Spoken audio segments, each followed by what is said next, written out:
¿Cómo están amigos? Sean ustedes bienvenidos a este espacio de gestores públicos. En esta oportunidad nos reunimos nuevamente para enriquecer el debate a partir de la aportación de ideas, de propuestas, en algunos casos seguramente controversiales. El contexto actual del COVID-19 nos plantea la necesidad de reflexionar sobre muchos aspectos. Hemos hablado de descentralización, hemos hablado de la necesidad de que los gobiernos locales y regionales participen activamente de la generación de políticas públicas, pero ahora nos toca tocar de un tema muy relevante. Estamos hablando de la negociación colectiva. Quizá la crisis haya traído uno de los mayores retos para las organizaciones sindicales y para los trabajadores. Por esta razón es que tenemos el día de hoy invitados muy especiales. Me complace presentar, en primer lugar, al doctor Adolfo Ciudad. Él es abogado graduado en la Pontificia Universidad Católica del Perú, magíster en investigación jurídica y derecho procesal del trabajo. Cuenta con estudios de doctorado en la Universidad Autónoma de Madrid. Además, es profesor de la Universidad de San Marcos y de la Pontificia Universidad Católica del Perú. Se ha desempeñado como especialista en legislación laboral y administración del trabajo en la Organización Internacional del Trabajo. Ha sido asesor principal de la Comisión de Trabajo del Congreso de la República del Perú cuando se elaboró el proyecto de ley de trabajo el año 2002 y cuando se modificó la ley de relaciones colectivas de trabajo. Ha sido y vicepresidente de la Sociedad Internacional del Derecho del Trabajo y la Seguridad Social, integrante de la Comisión Consultiva del Ministerio de Trabajo y Promoción del Empleo de Perú en diversas oportunidades. Autor de múltiples publicaciones, entre ellas figuran 11 libros, coautor de 13 textos, autor de 5 estudios de la OIT y de 72 artículos en revistas especializadas. El último libro publicado se denomina Conflicto colectivo jurídico y proceso de trabajo, en la editorial Palestra. Es realmente un gusto contar con su presencia. Doctor, sea usted muy bienvenido en esta jornada de conversación y de aportes jurídicos. Buenas noches, muchas gracias. Gracias a ustedes por la invitación de permitirme estar virtualmente en Arequipa y poder comunicarme con los ciudadanos y trabajadores arequipeños. Correcto, doctor. También contamos con el aporte regional, muy arequipeño nosotros. Tenemos el honor de presentar también a la doctora Florencia Pacheco. La doctora es abogada de profesión, es especialista en gestión pública, sobre todo municipal. Ha sido directora de trabajo en la hermosa ciudad de Hilo y ha ejercido diversas funciones como secretaria general, asesora legal en múltiples instituciones y además es una activa participante desde el mundo de las ONGs en temas de género. Desde ya le damos la bienvenida a la doctora. Doctora, tenga usted sea usted bienvenida, doctora. Bueno, muy buenas noches a todos las personas que nos van a escuchar a través de este medio y me siento muy halagada en participar con un doctor como es el doctor Ciudad, especialista en laboral. Lo conozco hace mucho tiempo, siempre en las luchas de lo que significa los derechos de los trabajadores, ¿no? Desde ese punto de vista, y me agrada muchísimo estar y compartir con un intelectual de Perú sobre este tema que es tan importante, la negociación colectiva. Muchísimas gracias por la invitación a Gestores Públicos. Correcto. También tenemos, en breves instantes se va a reincorporar el doctor Walter Paz Valderrama. Él es abogado de profesión, especialista también en gestión pública, cuenta con estudios en Derecho Constitucional y además se ha desempeñado en diversos cargos en instituciones públicas como asesor. En breves instantes el doctor Walter Paz debe estar incorporándose. Dicho esto, me presento, mi persona es Jesús Covavegaso, soy abogado de profesión y en este caso estaré a cargo de la moderación. Me gustaría comenzar solicitando a los participantes, particularmente al doctor Adolfo, un análisis. ¿Cómo nos encontramos en la actualidad respecto a las negociaciones colectivas? Han sido publicados, han sido emitidos decretos de urgencia que traen un conjunto de restricciones que están preocupando y que a los trabajadores se les restringe en cuanto a sus derechos fundamentales. Doctor, ¿qué opinión tenemos al respecto? Bueno, yo quisiera poner un poco en contexto el asunto. Hay que tener en consideración que estamos en el número 72 o 74 de la cuarentena, ¿no? En medio de la pandemia del coronavirus. Y creo que esto es particularmente importante porque quienes están dando el combate contra el COVID-19 son trabajadores públicos, son trabajadores del sector salud, médicos, enfermeras, son trabajadores municipales, son aquellos que se encargan del recojo de los residuos sólidos de la población, son los serenos que mantienen el orden y apoyan a la policía y al ejército en, en el cumplimiento de los horarios, de la pandemia y del desplazamiento de la gente. Son los trabajadores que se encargan de desinfectar los mercados y en consecuencia creo que algo que está revalorizando al trabajo público es justamente esta situación de emergencia, ¿no? Nos damos cuenta de la importancia que tiene el trabajo de los trabajadores del sector público. Sin embargo, a pesar de esa importancia trascendental que tiene el trabajo público, que también lo cumplen diversos trabajadores de diversos ministerios, todos apoyando la lucha contra la pandemia. Pero a pesar de eso, días antes de dictarse, de declararse la emergencia, cuando ya existía este virus en China y se estaba gestando, desarrollando en Europa, en ese momento el gobierno emitió el decreto de urgencia 014-2020 que eliminó la negociación colectiva en el sector público. No es que la modificó, no es que la rebajó, la eliminó por completo. Y esto políticamente es muy grave en una sociedad democrática, porque esto implica eliminar el diálogo social entre los trabajadores del sector público que cumplen esta tarea que es imprescindible. Sin ellos en este momento estaríamos con una mortandad impresionante.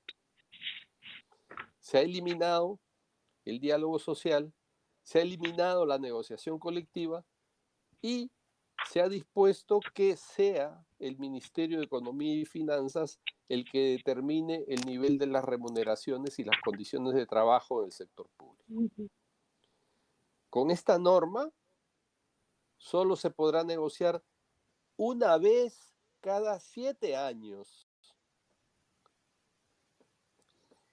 en lugar de hacerlo anualmente como se ha venido haciendo en diversos sectores del el régimen laboral público. Justamente los trabajadores de salud y los trabajadores municipales, que son quienes están dando la batalla en este momento, quienes están dando su vida para cuidar la vida de todos nosotros, justamente ellos eran los que han venido negociando anualmente sus condiciones de trabajo y condiciones económicas. Y con ese decreto, el gobierno ha dicho, ya no más negociación. no más diálogo social. Va a ser el Ministerio de Economía y Finanzas que a través de un informe y una vez cada 7 años disponga las remuneraciones y condiciones de trabajo. Ese informe es obligatorio, tienen que observarlo las partes y si no se hace hay la sanción de nulidad. Por esto yo creo que desde el punto de vista político, el Congreso de la República hoy debiera, en uso de sus atribuciones que le confiere el artículo 118, numeral 19 de la Constitución Política, debe proceder a derogar este decreto de urgencia que lesiona gravemente el derecho de negociación colectiva y el derecho de libertad sindical, porque la libertad sindical se hace para negociar colectivamente. Y estos dos derechos están protegidos con jerarquía constitucional por el artículo 28 de nuestra Carta Fundamental. Yo quisiera terminar esta primera idea señalando de que además, lamentablemente, el gobierno, a quien yo reconozco su encomiable labor de lucha contra la pandemia, pero en este aspecto ha actuado antidemocráticamente, porque sin consulta ni diálogo social alguno ha emitido este decreto de urgencia en una actitud que viola el convenio 144 de la OIT y la recomendación 152 también de la OIT, que señala que para la elaboración y puesta en práctica de cualquier medida legislativa debe celebrar consultas con las organizaciones de empleadores y de trabajadores. En este caso, lo que se ha violentado es el convenio 87 sobre libertad sindical y el convenio 98 sobre sindicación y negociación colectiva.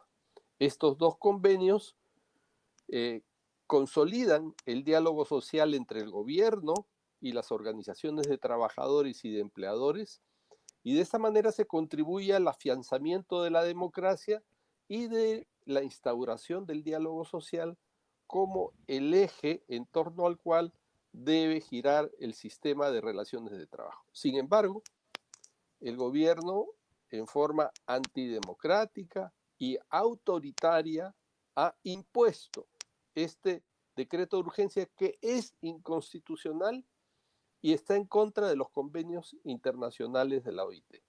Por lo que yo estoy seguro, si es que el Congreso hace uso racional de sus atribuciones, estoy seguro que este decreto debe quedar derogado en los próximos días, porque ya están en curso los pedidos de las centrales sindicales y de las organizaciones y de diversas organizaciones sindicales que han presentado pedidos al Congreso de la República en ese sentido, en el sentido de proceder a la derogatoria por inconstitucional y por no observar los tratados internacionales que Perú tiene ratificados. Yo quisiera llegar hasta ahí con su primera pregunta y bueno, quedo a disposición de ustedes. Correcto. Bueno, un poco para contextualizar a todas las personas, a todo el público que nos acompaña, nos referimos a la emisión del decreto de urgencia 014, decreto de urgencia que regula las disposiciones generales necesarias para la negociación colectiva en el sector público. Me gustaría cederle el uso de la palabra a la doctora Florencia Pacheco para comentar lo que ya mencionó nuestro primer expositor y quizá plantearle esta controversia, este argumento que suelen esbozar los sectores que los derechos de los trabajadores y que señalan que en la negociación colectiva de carácter privado intervienen dos ¿no? Los trabajadores con el empleador, pero que la negociación colectiva en el sector público, además de la intervención de las dos partes, tienen una finalidad ulterior, es una finalidad pública. ¿Por qué? Porque estamos hablando de la administración pública en su conjunto y que también requiere de la utilización de fondos públicos para satisfacer la demanda de los trabajadores del sector público. Al respecto, doctora Florencia, ¿cómo usted enfoca este problema? ¿Cómo usted enfoca este tipo de argumentación?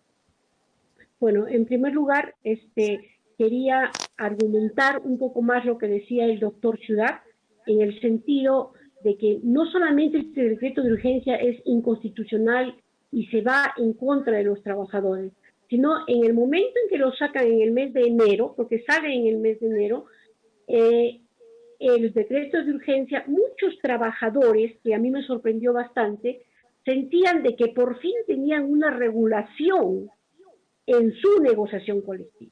Y yo quiero enfocarlo desde ese punto en donde el trabajador de la administración pública, el trabajador municipal, desconoce muchas veces lo que significa la negociación colectiva, ¿no? Que es ese acuerdo entre las partes, donde se debe negociar su economía, su remuneración, sus condiciones de trabajo. Y les pareció que ya por fin tenían una norma, lo cual después la poca falta de organización sindical, la poca capacitación de algunos dirigentes sindicales, sin el ánimo de querer criticarlos ni nada, pero la política que actualmente se persigue en las organizaciones sindicales hace que los trabajadores desconozcan este tipo de cosas. Ahora, otra parte, el Tribunal Constitucional, acuérdense, saca una resolución señalando que la negociación colectiva es entre dos partes, ¿no? Y que en cuyo caso debe reglamentarse y trae abajo lo que decía Servir, que no se podía negociar cuestiones económicas, sino solamente condiciones laborales. Y le manda al Congreso diciendo que debe legislar. El Congreso, entre tantas peleas que hubo, no lo realizó y lo saca este gobierno mediante un decreto de urgencia, que yo considero que este Congreso sí lo tiene que revisar, tal como dice el doctor Ciudad, porque es totalmente inconstitucional. Es más, en una parte este decreto de urgencia, quería complementarlo, se mete también con la cuestión de arbitraje, ¿no? Donde los árbitros, donde ya hasta prácticamente en la ley de arbitraje también se ve que es una ley donde tú te acoges como árbitro, pero no, ahora los árbitros tenían que ser designados por Servir, ¿no? Entonces, también yo veo ahí una intromisión que no es la correcta y actualmente los trabajadores, principalmente de las municipalidades pequeñas, de esos distritos, desconocen toda esta coyuntura, todo este momento de lo que es la negociación colectiva, ¿no? A veces, actualmente, por ejemplo, algunos trabajadores consideran de que estaba bien este decreto de urgencia, y a mí me extrañó, ¿no? Cuando yo conversaba con algunos compañeros, ¿no? No, ya tenemos una legislación, tipo, pero cuando les comienzas a analizar, como lo ha analizado tan bien el doctor Ciudad, en donde primero tengo que mandarlo a Servir, lo presenta el municipio es una mesa de partes hacia Servir, después servirlo más a economía y finanzas, y te dice dos cosas, ¿no?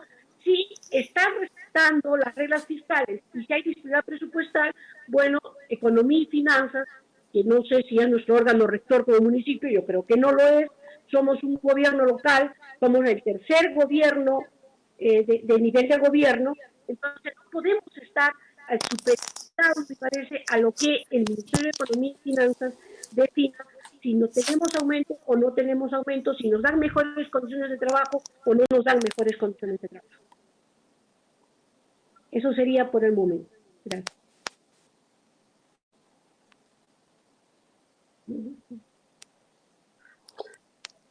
No te escuchamos. Jesús, sí, no te escuchamos. Correcto, ¿ahora sí me escuchan? Ahora sí. Ahora sí, Jesús. Si te parece, Jesús, yo hice una aproximación general en primer lugar, pero después yo tengo ubicados violaciones concretas a las que yo me gustaría referirme. si, Adelante, si, doctor. es, si es el caso, ¿no? En primer lugar, los artículos 3, 2 y 4 establecen determinados niveles de negociación en forma excesivamente reglamentarista, sin que las partes puedan negociar sobre ellos.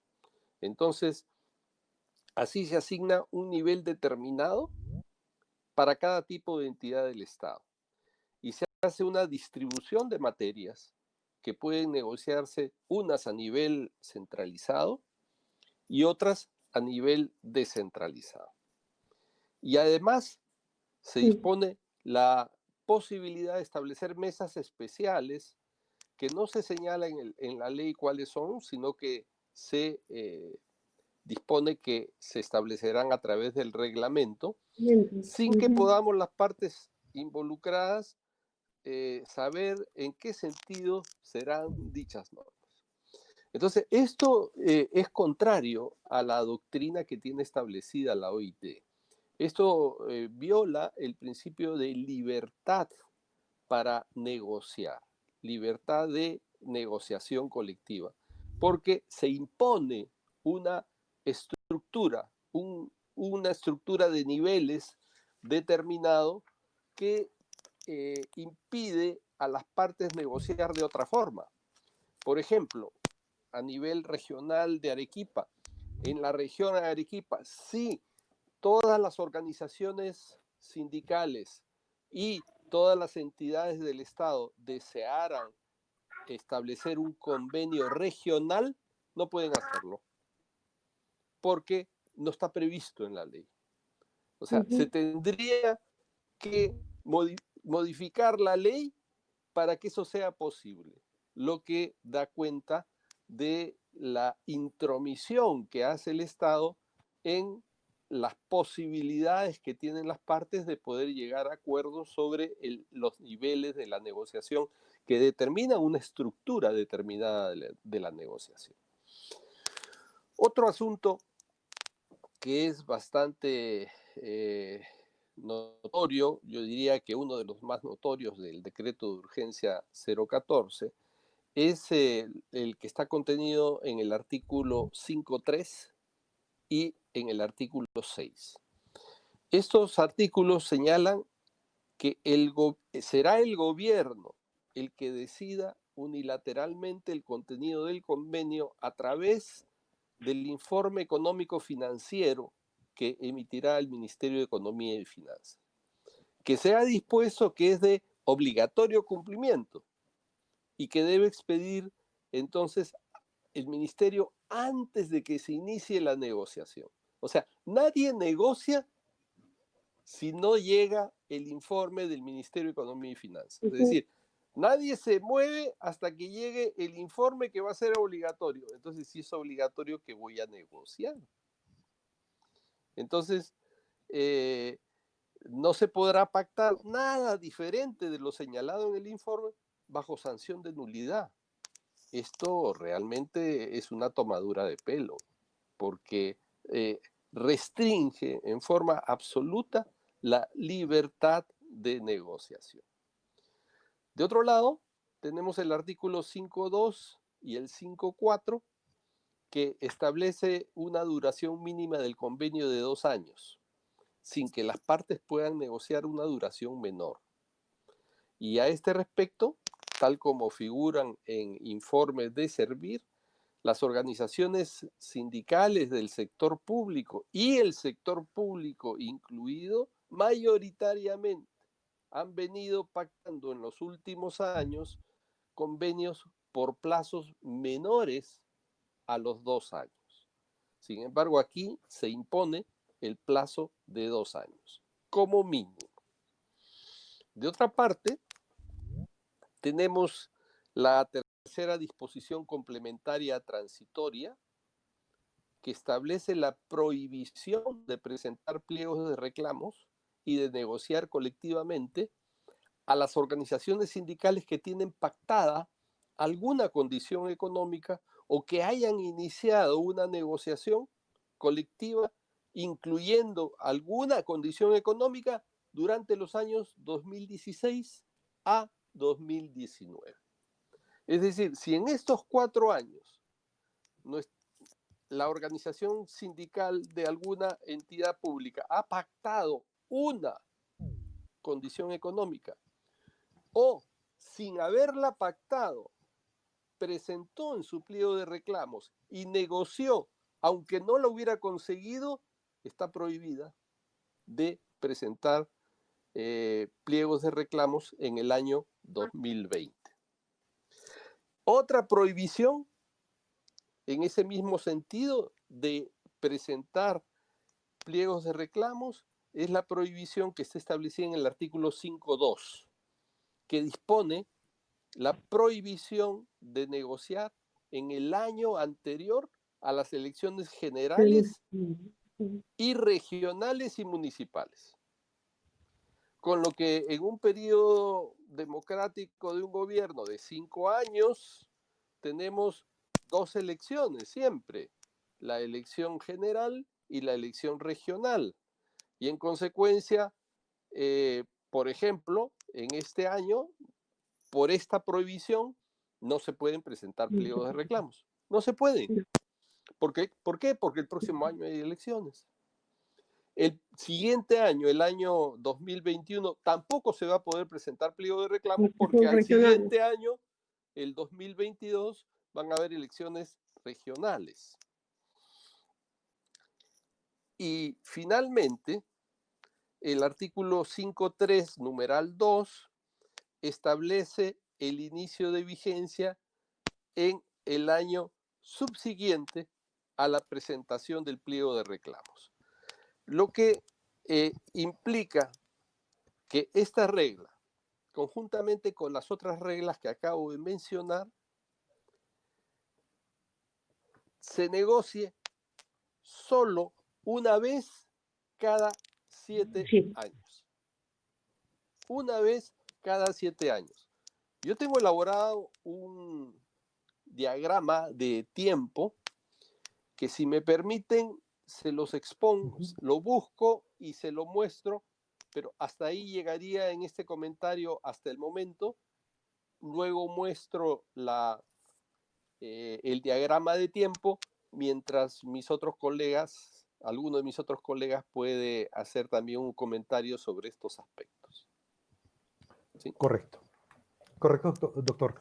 Doctora Florencia, bueno, se han enumerado una serie de restricciones a los derechos de los trabajadores al punto, y quería resaltar esta última afirmación del doctor Ciudad respecto a que estamos llegando a un punto en que la negociación colectiva se podría dar una vez cada 7 años.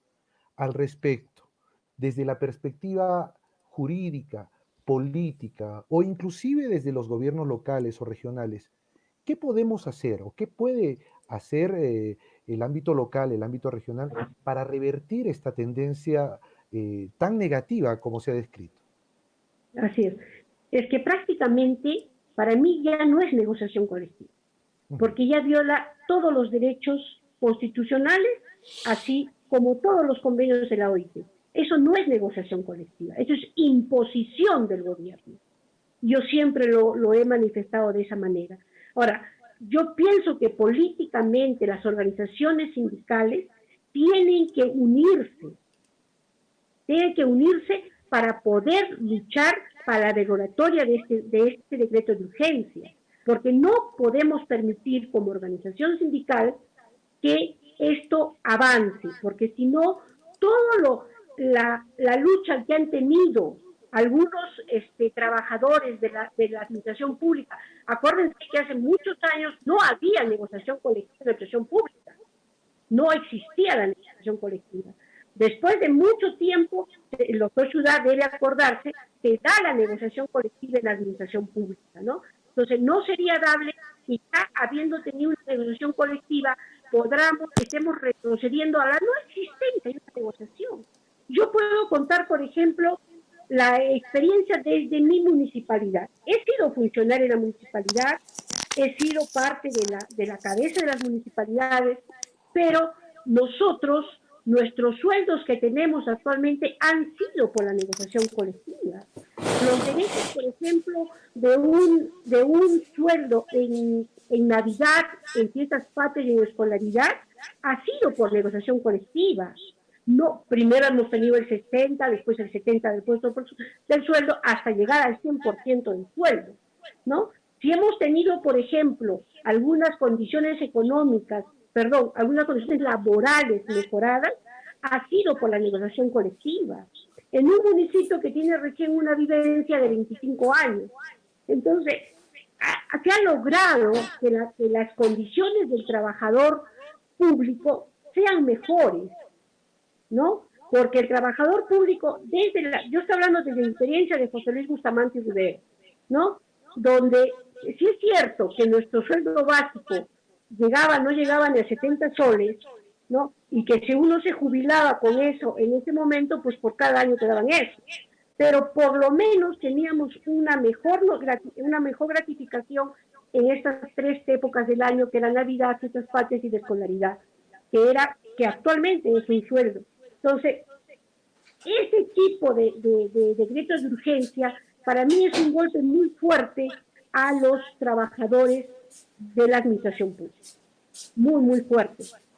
Y en primer lugar, para mí, la fuerza para que esto se pueda derogar en el Congreso está en la organización sindical. La organización sindical tiene que volver a retomar esa fuerza que la ha tenido en un pasado para poder luchar mejor por sus derechos. Correcto, doctora.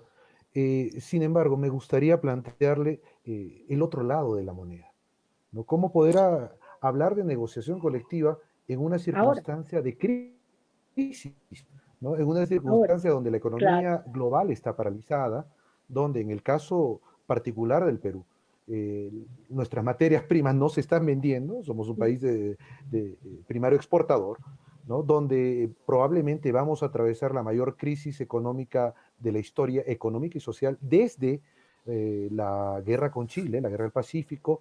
¿Cómo poder plantear este escenario de negociación colectiva cuando en realidad la gran mayoría de peruanos está perdiendo sus trabajos en un Sí, escenario de informalidad? Así pero, es. no, pero yo quisiera decirte que la negociación colectiva no solamente es para Ujú, otorgar mejores beneficios, ujú, sino que también la negociación colectiva permite reordenar y reorganizar el trabajo. O sea, en algunos lugares donde se cuenta con capacidad económica para poder atender incrementos de remuneraciones, podrá plantearse. Pero en otros, donde ya hay un nivel de remuneraciones aceptable, lo que se puede utilizar la negociación colectiva justamente es para reorganizar jornadas de trabajo, reorganizar turnos, poder administrar mejor, prestar mejor servicios a los usuarios en función de acuerdos que se hagan con la entidad estatal para una mejor prestación del servicio.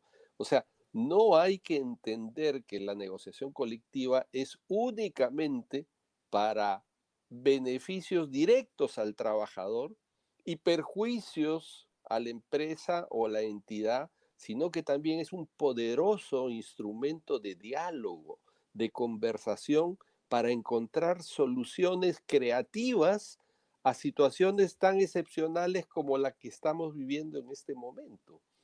Si hubiera habido un nivel importante de negociación colectiva en el país, no hubiera habido necesidad de decretar suspensiones perfectas de labores, de afectar las pensiones, de afectar las compensaciones por tiempo de servicios, sino que a través del diálogo cada entidad hubiera llegado a una solución aceptable a sus puntos de vista.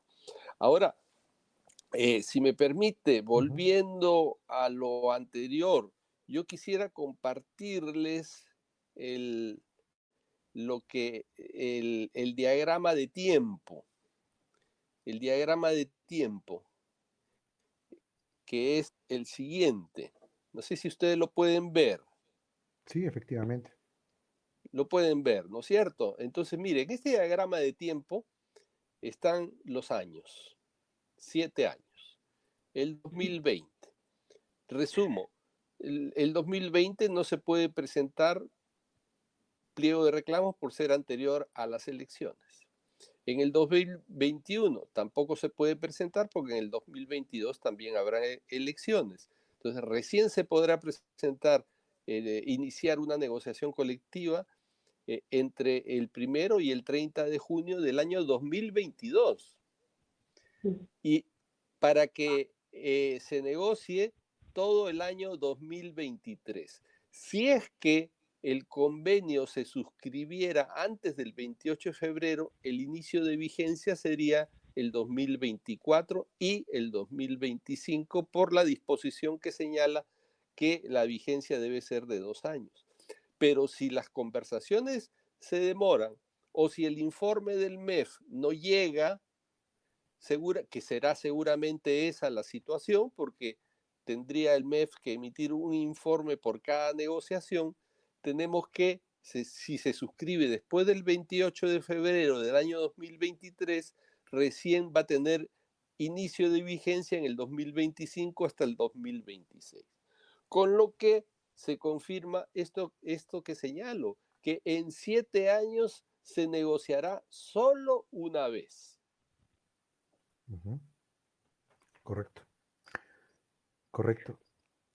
Sin embargo, doctor, me permito insistir en el tema, ¿no? Sí, Aparentemente, la negociación colectiva, sobre todo a los sectores más jóvenes, aquellos que no hemos vivido, o, por ejemplo, de la estabilidad laboral en el sector público, los que no hemos conocido este concepto, aquellos que hemos iniciado las labores en regímenes temporales como el de contratación administrativa de servicios, aquellos que atravesamos circunstancias en las que vemos que la negociación colectiva muchas veces es copada por círculos sindicales que suelen restringir los derechos que seguramente legítimamente consiguen a nivel de este mecanismo y evitan extender esto al resto de trabajadores. Nos suena algo irreal, nos suena algo a país de primer mundo, a un país donde estamos, no sé, un país europeo, donde seguramente la economía permite solventar estas circunstancias. ¿Es realmente factible pensar en una negociación colectiva como la que usted está planteando, como la que seguramente la doctora Florencia también aspira, en un contexto de país en vías de desarrollo, más aún golpeado por la crisis? bueno, en primer lugar, el derecho de negociación colectiva es de carácter mundial. Ujú, Eso no es solamente para países desarrollados. Ujú. En segundo lugar, vea usted lo que acaba de publicar la OIT. Lo que está señalando la OIT es que esta crisis, la mejor manera de solucionar esta crisis es a través del diálogo. Es así como se solucionan los problemas en la democracia. Si hubiera diálogo entre el Poder Ejecutivo y el Poder Legislativo, pues Ujú. sería mucho mejor. Si los peruanos estuviéramos acostumbrados a negociar entre una entidad pública y sus trabajadores, seguramente el servicio que tendrían los ciudadanos sería mucho mejor.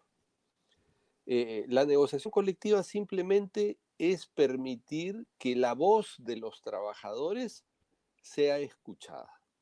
Y esto es la esencia de la democracia. La esencia de la ujú, democracia es el diálogo, la conversación. El Estado constitucional de derecho eh, reconoce la existencia de distintos sectores sociales, pero esos distintos sectores sociales, a través de los canales que establece la Constitución, negocian para establecer acuerdos. Acuérdese del gran, disculpen la redundancia, del gran acuerdo nacional que tenemos del año 2002, donde están establecidas todas las políticas públicas que debiera llevar adelante nuestro país. Si eso se hubiera cumplido, no estaría la salud pública en el estado en que se está, no estaría la educación en el estado calamitoso en que se encuentra. Tendríamos gente mucho más responsable, y gente mucho más preparada para entender las medidas necesarias para enfrentar la pandemia. Ahora escuché yo algo muy importante que alguien decía, no son los países ricos, como por ejemplo Estados Unidos, que tiene este grave problema contra la pandemia, ni los países pobres, que aquellos que van a vencer la pandemia. ¿Quiénes la van a vencer? Los países organizados. Aquí en nuestro propio país tenemos un ejemplo, Cajamarca. En Cajamarca la población está organizada y tiene bajísimos niveles de propagación del virus. ¿Por qué? Porque hay organización, porque hay conciencia, porque hay respeto, porque hay cultura de cumplimiento. Eso es lo que es básico y esencial. Y para eso es indispensable tener educación y también indispensable tener negociación colectiva, porque la negociación colectiva es el vehículo en el ámbito laboral que permite el diálogo, que permite la democracia. No pensemos que, negociación colectiva, pero ¿cómo pensar en negociación colectiva en esta situación de pandemia? Al revés. En esta situación de pandemia, qué bueno sería que las organizaciones estatales pudieran negociar con sus trabajadores, pudieran escuchar la voz de los trabajadores. Por ejemplo, los trabajadores del sector salud, ¿qué cosa están pidiendo ellos en este momento? ¿Están pidiendo aumento de remuneraciones? No. Están poniendo su vida. ¿Y qué es lo que piden? Lo que piden es equipos de protección personal. Piden facilidades para poder cumplir mejor sus funciones. Y esto se lograría a través de canales de diálogo y de negociación entre las entidades públicas y las organizaciones de trabajadores. Doctor, bueno, doctora Florencia, el doctor Sedán nos plantea reconceptualizar el concepto de negociación colectiva, digamos, apartarla de esa representación social que seguramente de manera tendenciosa plantea la negociación colectiva como sinónimo de presión, como sinónimo de imposición por parte de los sindicatos frente al empleador. Nos plantea una perspectiva de organización y de diálogo que inclusive puede aportar mucho para la sociedad, sobre todo en este contexto de crisis. En esta crisis. En esa medida, doctora, en una perspectiva proactiva, ¿cómo vamos con el enfoque de género? ¿No? Porque usualmente se ve a dirigentes sindicales plantear mesas, participar en ellas, pero la gran mayoría son varones. ¿Cómo usted percibe esta perspectiva de inclusión democrática en la que la paridad se puede estar sintiendo y la participación de la mujer, que muchas veces incluso trabaja más que el varón porque tiene un trabajo de oficina, trabajo en su centro de labores, pero también asume un doble o triple trabajo en casa, ¿no? Muchas veces esta voz femenina no se ve escuchada. ¿Cómo vamos desde esta perspectiva, doctora Florencia? Bueno, en primer lugar, a mí sí me parece bien interesante el punto de vista de reinventar. Hay muchas cosas que tenemos que reinventar luego de esta crisis que estamos pasando, ¿no? Principalmente lo que es negociación colectiva. Muchos dirigentes sindicales siempre han manejado el hecho que la negociación colectiva son mejores condiciones económicas o mejores condiciones laborales, ¿no? Pero ponerse el trabajador, servidor público, a dialogar con la autoridad para ver cómo podemos mejorar el servicio, yo sé que ahora va a ser difícil. Yo sé que ahorita nosotros, por ejemplo, no tenemos ningún tipo de ingreso, ningún tipo. La municipal está cerrada. Podría, si la vamos a equiparar con una empresa, está en quiebra. ¿Ok? Pero hay trabajadores que están en la vanguardia, como ha dicho el doctor Ciudad, los de trabajo de servicios. Esos trabajadores a veces no tienen las buenas condiciones para poder a cumplir su función como tal. Entonces, eso sí, yo le decía hoy día al alcalde, eso tenemos que mejorar Eso tenemos que negociar, eso tenemos que dialogar, porque si no la gente se va a enfermar o se va a ir, porque no va a arriesgar su vida. Ahora, en el otro, eso quería yo incluir un poco a lo que decía el doctor Ciudad con respecto a reinventar la manera de negociar, ¿no? De dialogar con el trabajador, de dialogar con el servidor. Y el otro lado que me pregunta Jesús sobre lo de género, desgraciadamente la organización sindical, he sido asesora de organizaciones sindicales en la época de la década del 80, cuando trabajaba en labor en una ONG en Hilo, y bueno, todos los dirigentes eran obreros, mineros, Sauber Perú estaba en ese entonces, ¿no? Y muchos trabajadores mineros, dirigentes sindicales de izquierda, eran totalmente, entre comillas, machistas, ¿no? Una cosa era ser dirigente sindical y otra cosa era su rol en la casa, ¿no? Su rol en la casa era la mujer quien atendía y cumple y no le reconocía ningún derecho. Entonces, en la organización sindical, la mayoría de cargos que se les pone a las que se pone siempre es como secretaria de actas o tesorera, porque somos muy ordenadas, porque tenemos ese mito de que las mujeres somos muy honestas, y entonces mejoren esos cargos, ¿no? Entonces, cuando no les dan el pase o no les dan la oportunidad, no nos dan la oportunidad de poder ocupar los cargos de dirección, ¿no? Como Secretaría de Defensa o Secretaría General. Y hay mujeres dirigentes, sí las hay. Por ejemplo, creo que en la región Arequipa una es, la Secretaria General es mujer, pero aún es menos. O sea, no es todavía, no hay una paridad, no hay una igualdad en esto, ¿no? Todavía sigue siendo el varón el que pretende siempre ser el que dirige, el que mande, el que ordene, ¿no? Entonces, y a veces las propias mujeres también somos que damos ese espacio y no luchamos por conseguir esos espacios, ¿no? Esos espacios de representatividad de la mujer para poder también ser parte, junto con el varón, por supuesto, y conseguir mejores condiciones, ir al diálogo, ir a la negociación en los mejores términos. Yo diría, por ejemplo, en la municipalidad de José Luis Bustamante y Rivero, desde donde ahora estoy trabajando, nunca vi una dirigente secretaria general. Nunca ha habido una gerenta municipal. Una vez creo que duró muy poco tiempo, ¿no? De los gerentes que tenemos actualmente en dicha municipalidad, solamente hay 2 a 3 mujeres, de 16 gerentes, ¿no? Sigue siendo el espacio cubierto por los varones y fuera de eso, la autoridad también, la misma autoridad lo cubre con varones, ¿no? Entonces, tanto en la organización sindical con las mismas gerencias quería yo ampliar esta parte, ¿no?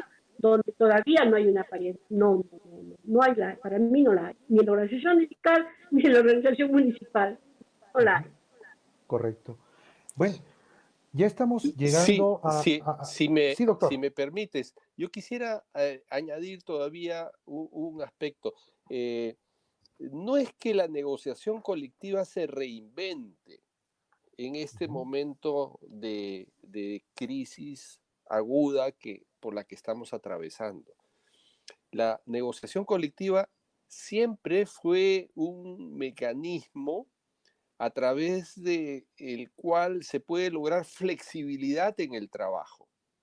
Por ejemplo, lugar de trabajo, tiempo de trabajo, distribución salarial, formación profesional. O sea, la negociación colectiva puede favorecer un compromiso para mejorar la organización del trabajo, las competencias profesionales, para mejorar la productividad, y como contrapartida, dar mayor seguridad en el empleo y participación en los beneficios. Entonces, la negociación colectiva ha hecho posible este tipo de compromisos. Lo que pasa es que en el Perú estamos acostumbrados a ser una sociedad autoritaria donde todos estos temas de flexibilización no podemos llegar a un acuerdo, sino que tiene que haber una norma legal que lo establezca. Entonces, la negociación colectiva, en suma, permite mecanismos que permiten la expresión libre dentro de un centro de trabajo para que haya sistemas innovadores de relaciones de trabajo. La negociación colectiva no debe ser identificada exclusivamente con incremento de salarios y mejora de condiciones de trabajo. Por cierto, ese es su objetivo, pero es uno de los objetivos. El otro objetivo es mejorar la organización, mejorar la productividad, mejorar los servicios que se prestan al ciudadano, mejorar las condiciones en que se presta ese servicio y en suma es un mecanismo a través del cual se ejerce el diálogo social en democracia. Correcto, doctor. Me gustaría, bueno, ya estamos llegando ya al final de esta conversación donde se están vertiendo ideas muy valiosas. Sin embargo, me gustaría plantearles a ambos la siguiente pregunta. Hemos hablado del estado actual de la negociación colectiva, de las restricciones que se han generado a partir de la emisión de normas por parte del gobierno central. Hemos hablado de las características en sí que debe tener una negociación colectiva o la esencia que siempre tuvo, ¿no? Del rol de la participación de los trabajadores al momento de aportar soluciones en esta problemática, de la participación de la mujer. Y me gustaría llegar al siguiente punto. ¿Cuáles son los retos que actualmente van a afrontar las organizaciones sindicales? ¿Cómo deben actuar en un contexto en el que, en el caso del sector público, la perspectiva es a que el teletrabajo se siga generalizando, circunstancias como la brecha digital se sigan manifestando, donde las organizaciones sindicales cada vez más seguramente van a debilitarse, van a tener que adaptarse a nuevas formas, a nuevos contextos. ¿Cuál es el reto desde su perspectiva que tienen que afrontar las organizaciones sindicales y cómo deben salir al frente? Doctora Florencia. Bueno, yo considero que esta nueva manera, nueva forma de trabajar, esta no es una innovación, no lo podría decir, pero sí es un nuevo reto. Yo hablando desde lo que es el gobierno local, ¿no? Gobiernos locales que no son muy grandes, que no han tenido demasiado apoyo a veces en lo que es el avance tecnológico, están entrando a pesar de que el Estado, desde el Estado grande, decía que uno de los objetivos era el gobierno electrónico, ¿no? Hasta lo puso como una meta y todo eso. Pero las herramientas que actualmente, desde las herramientas de una computadora, no es la más moderna en un gobierno local, ¿no? Y el llegar a hacer un trabajo remoto va a costar un poco, va a tener que pagar el piso, como se dice, ¿no? Porque si no, no vamos a poder darle al ciudadano el servicio que ellos deseen, ¿no? Por ejemplo, una mesa virtual, ¿con qué rapidez he visto, por ejemplo, que el Ministerio Público ya la implementó, que el Poder Judicial ya la implementó, ¿no? En los gobiernos locales, en la mañana escuché, ningún gobierno local todavía lo ha implementado. Entonces, el atraso también va a costarnos bastante. Y es ahí donde nuestra negociación colectiva, querramos o no, como manifiesta el doctor Ciudad, que no solamente es aumento de remuneración, que no solamente es negociación, mejores condiciones de trabajo, pero sí lo es un objetivo importante, ¿no? Nosotros que estamos yo estoy ahorita en la organización sindical porque no estoy como una funcionaria de dirección ahorita. No tengo ese nivel, pero no estoy en la organización sindical. O sea, yo veo que la gente está, así les digo, perdida en ese sentido, muy perdida. ¿Cómo vamos a negociar ahora si no tenemos ingresos? Una negociación colectiva que nos hemos quedado en arbitraje, ganando el arbitraje, hace 3 años. Y hace más de 5 años que no tenemos un aumento económico. Entonces, la gente, si bien es cierto, tenemos que ver cómo mejoramos los servicios y todo eso, pero también económicamente la gente no tiene un aumento y ve que su capacidad adquisitiva ha disminuido totalmente. Segundo, el gobierno central ha mandado para el pago de planillas, porque no tendríamos ahorita con qué pagar las planillas, no habría en el gobierno, en los gobiernos locales. Entonces,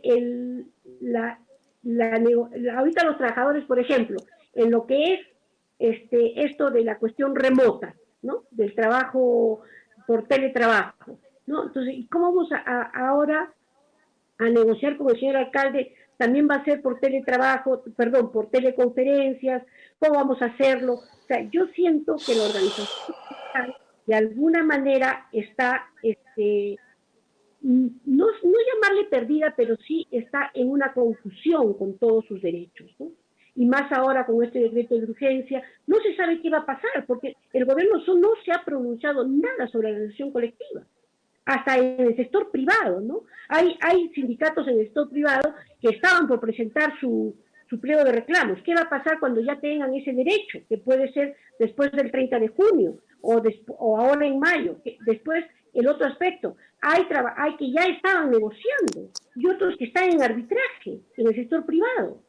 Los que ya estaban negociando, y va a haber el informe económico del Ministerio de Trabajo, porque ahí sí el Ministerio de Trabajo puede dar un informe económico de esta empresa y que no tiene para poder aumentar, porque el problema es bien fuerte, hay un déficit en todo lo que es pues la producción de esa empresa, ¿no? Entonces se presentan varios problemas tanto en el sector privado como en el sector público para mí, ¿no? En este momento. Y sinceramente, en los sindicatos, en la organización donde yo pertenezco y también conversando con los sindicatos de otras instituciones públicas, están muy preocupados y muy preocupados y muy perdidos en esto de cómo vamos a negociar nuestros nuevos pliegos de reclamo. Ahora nomás, nuestro arbitraje que ha sido ganado. Le vamos a ir a decir al señor alcalde, necesitamos que me pagues tanto que han fijado, que ¿qué se llama? Mis condiciones de trabajo y todo eso, si no hay plata. Correcto, Yo correcto. me quedo en esa incógnita. La doctora Florencia nos grafica una circunstancia de incertidumbre en el caso de los trabajadores del sector público Sí, respecto a la ejecución de muchos laudos arbitrales y a sí. beneficios obtenidos vía negociación colectiva. Doctor Ciudad, ¿cuál es su perspectiva ya finalizando esta conversación al respecto sobre los retos y cómo deben actuar las organizaciones sindicales frente a esta coyuntura tan difícil? Bueno, yo creo en primer término que el Congreso de la República debe derogar el decreto de urgencia 014 porque es manifiestamente inconstitucional. Y en consecuencia deben seguirse rigiendo las negociaciones colectivas por los mecanismos que anteriormente estaban previstos. Ujú. Reitero, lo que hay que defender es la posibilidad de dialogar entre los peruanos. Si es que una entidad pública tiene dificultades económicas, no tiene presupuesto, los trabajadores tendrán que hacer un esfuerzo creativo, tendrá que verse soluciones, que conversen las partes, porque los trabajadores también tienen necesidades. Esta emergencia, esta cuarentena ha traído muchos perjuicios económicos y en consecuencia tienen que posibilitarse el que las partes puedan conversar y llegar a acuerdos propios relativos a su sector. De nada vale, tal como se ha hecho, prohibir indiscriminadamente la negociación colectiva y que se pueda llegar a un convenio colectivo de aquí a 5 años. Eso no tiene ningún asidero, no tiene ningún sostén, es insostenible en el tiempo. No se puede prohibir negociar, no se puede prohibir dialogar. Entonces creo que tanto trabajadores como empresas públicas, entidades públicas, tienen que hacer un esfuerzo de entendimiento, de diálogo. Estamos en una situación muy crítica, casi como si tuviéramos una guerra. Entonces no podemos ni pretender el 100% de lo que nosotros queremos, ni tampoco no se nos puede negar el 100% de lo que se pretende. Acuerdo, diálogo, composición, eso es lo que tiene que haber. Tiene que primar la responsabilidad de todos nosotros, tanto trabajadores como entidades públicas, para poder estar en mejor capacidad de enfrentar esta pandemia. Esta pandemia es mortal. Podemos tener en nuestro país una tragedia insostenible. Y para eso tenemos que estar preparados. Y no podemos estar peleando, no podemos dejar de dialogar, tenemos que coordinar, tenemos que acordar, tenemos que llegar a entendimientos. Ese es el mensaje final que yo quisiera dar. No cabe prohibir, hay que dialogar y llegar a acuerdos responsables, tanto para trabajadores como para el Estado. Doctor Ciudad, muchas gracias. Doctora Florencia Pacheco, palabras finales en este espacio de conversación y diálogo. Bueno, en primer lugar, totalmente de acuerdo en que nunca se debe perder el diálogo ni el entendimiento entre las personas. Estamos viviendo momentos de crisis muy fuerte. El Perú y muchos países no podían ni imaginarse lo que iba a pasar. Pero lo que yo quería reflexionar sobre esta pandemia es de que, desgraciadamente, todos estamos en el mismo mar, pero de diferente manera, ¿no? Estaba leyendo una reflexión muy bonita donde decía, algunos están en un yate, y otros están en un bote, pues están en un barco y otros están nadando. Entonces, esto nos ha traído como consecuencia, y como ha dicho creo el doctor, vernos realmente cómo estamos el Perú. Un país no pobre, sino un país empobrecido. En salud, en educación, en comportamiento, en el respeto, por ejemplo, a las normas. No respetamos las normas. No estamos en la corrupción, ¿no? Entonces, esas cosas debilitan también el poder salir de esta pandemia, de esta crisis que nos ha tocado vivir. Yo digo, de repente sí, nos ha tocado vivir una pandemia. A otros seres humanos les tocó vivir una guerra. Pero nosotros tenemos que reflexionar con las personas que están en el entorno, con la familia, tenemos que reflexionar con nuestros compañeros de trabajo y con nuestros vecinos, lo que significa el poder hacerle frente a esta pandemia, el dar un apoyo de repente a los que sí lo necesitan, ¿no? Porque tú ves que cada día han aumentado, según el último informe que acabo de ver, es que al martes han subido a 5,000 y pico en un día. En un día hemos subido a 5,000 y pico de afectados. Entonces, eso está peligroso. Ahorita Bustamante y Rivero es el tercer distrito con mayor afectados en Arequipa, ¿no? Entonces, la gente, tenemos también desde nuestras posiciones, no aislarnos en nuestras casas, sino el poder que hacer a la gente de nuestro entorno entender lo que significa el cuidarnos. Es el aislamiento físico, no social, porque yo no me aíslo socialmente, yo me aíslo físicamente 1 metro, 1,5 metros, salgo cuando tengo que hacerlo, si tengo que trabajar por teletrabajo lo haré, aportaré, pero tenemos que ponerle, como dice, el hombro a esta crisis tan fuerte. Desde nuestras organizaciones sindicales también hemos tenido reuniones, por ejemplo, por vía WhatsApp para ver cómo vamos a enfrentarlo, pero hay miedo, hay desconocimiento, hay desinformación, hay demasiada desinformación, demasiada gente que habla cualquier cosa a través de los medios informáticos, no creando a veces un miedo cuando tenemos que trabajar para poder salir de esta pandemia. Este virus de repente se va a quedar, no soy científica, no soy médico, pero el virus siempre ha existido en el mundo, ha habido siempre virus, y de repente vamos a tener que aprender a convivir con este virus. Pero tenemos que seguir luchando y trabajando, y desde nuestros sitios. Y algo que yo nunca podría estar de acuerdo es con este tipo de corrupción todavía en este momento, ¿no? Como se ha visto en la Policía Nacional. O sea, eso no podemos permitirlo. El ciudadano de a pie se tiene que rebelar contra esto. El ciudadano de a pie tiene que decir, no, basta. Eso ya no se puede permitir. Muchísimas gracias por haberme invitado a esto y haber aprendido de usted, doctor Ciudad. Porque No, siempre por se favor. aprende de un maestro. Muchas gracias, muy amable. Muy bien, Gracias. estuvimos compartiendo este espacio con el doctor Adolfo Ciudad y con la doctora Florencia Pacheco. Simplemente por nuestra parte agradecerle a toda nuestra audiencia su participación y simplemente como reflexión final. Quizás en estos momentos donde la humanidad viene atravesando una de las mayores crisis contemporáneas, es necesario reivindicar el papel del ser humano como tal. Y dentro de este papel, hablar del trabajo como fuente generadora de bienestar es indispensable.